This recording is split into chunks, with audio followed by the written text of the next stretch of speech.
Imagine looking directly at someone you love and having no idea who they are. Not because you forgot them, but because your brain can't recognize faces anymore. In 1985, neurologist Oliver Sacks documented one of the strangest cases in medical history. His patient was a respected musician known as Dr. P. Intelligent, articulate, completely normal on the surface. But something wasn't right. Dr. P began making unusual mistakes. He would greet strangers as if they were his friends and ignore people he had known for years. At first, it seemed like simple absent mindedness, but it wasn't. During an examination, Dr. P was shown a photograph of a face.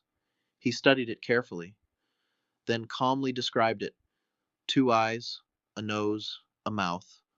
But he couldn't answer the simplest question: who is this? To Dr. P, faces were no longer people.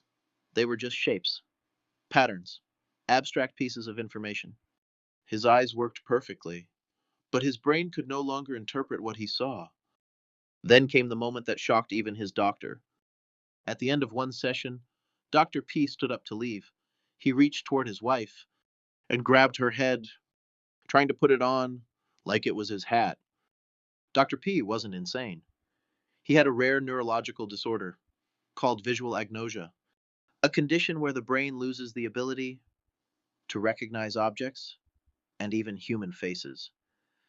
He could still see details, colors, shapes, but meaning was gone. To him, a human face was no different from a random object. So how did he survive? Dr. P began using clues instead of recognition: a voice, a walk, a familiar movement. He built a version of reality from fragments. This case reveals something deeply unsettling. You don't actually see the world. Your brain builds it.